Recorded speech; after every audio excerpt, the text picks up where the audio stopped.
J'ai fait un rêve lundi dernier. Le genre de rêve qui semble réel au point de vous hanter une fois réveillé.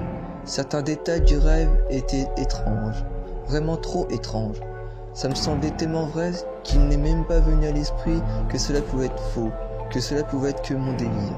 Je n'oserais même pas dire en ce moment que ce n'est pas réellement arrivé. Je ne suis pas quelqu'un de spirituel et je ne comprends pas vraiment ces choses.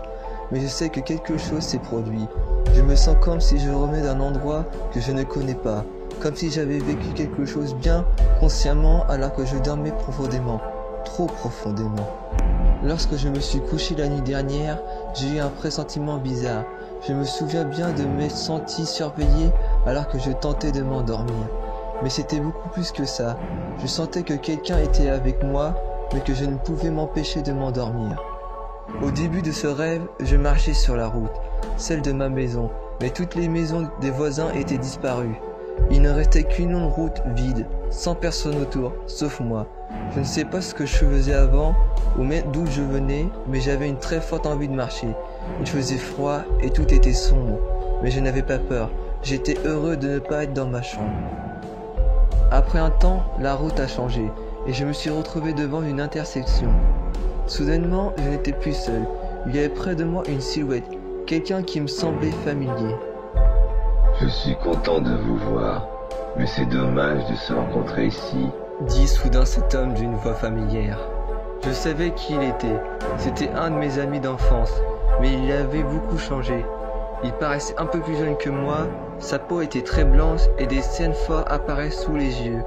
D'ailleurs, ses yeux étaient aussi bleus que ses lèvres, ce qui me laissait perplexe. « Que fais-tu ici ?» demandai-je.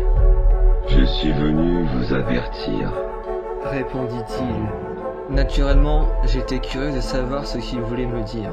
« Il y a un homme en ce moment dans votre maison. »« Je ne crois pas, répondis-je. J'en reviens justement et il n'y avait personne, du moins je pense. Je réalisais soudainement que je n'avais aucune idée d'où je venais. Je ne savais pas non plus combien de temps j'avais marché et même où j'étais à ce moment même. « Vous ne comprenez pas, mon ami, reprit-il avec une urgence apparente. Il est vraiment dans votre chambre en ce moment. » Je n'avais vraiment aucune idée de ce dont il parlait, mais il avait piqué ma curiosité et commençait à me faire angoisser.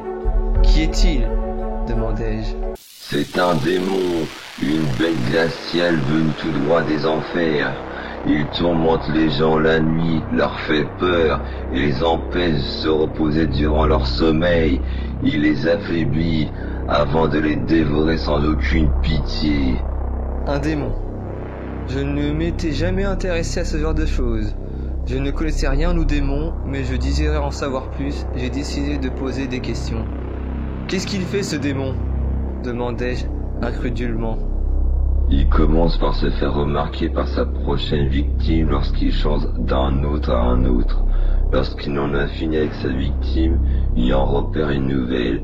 Vous connaissez cette étrange sensation, ce froid dans le dos et les picotements sur votre nuque quand quelque chose vous fait vraiment peur. C'est lui qui se tient debout derrière vous, déclara-t-il tout en semblant de plus en plus préoccupé. Comment se fait-il remarquer ? Et que fait-il une fois qu'il a été remarqué ? demandai-je sur un ton de plus en plus inquisiteur.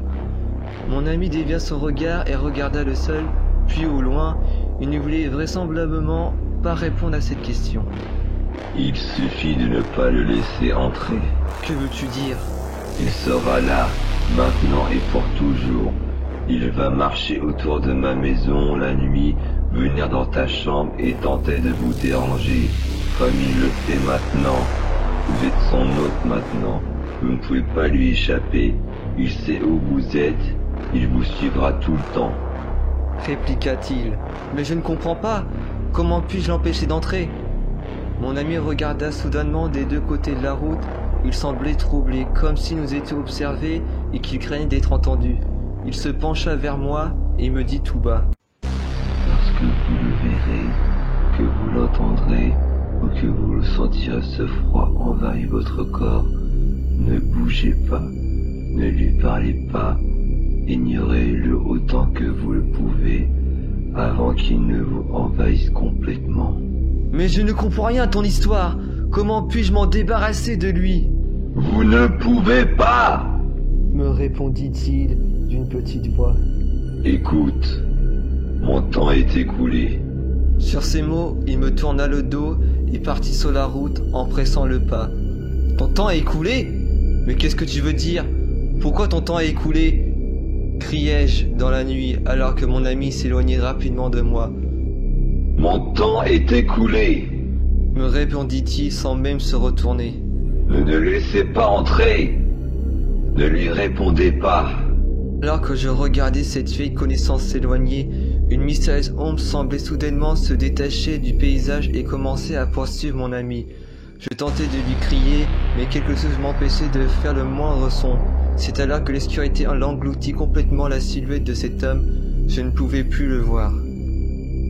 Alors que je voulais moi aussi marcher et le suivre, je fus soudainement réveillé par un grand bruit.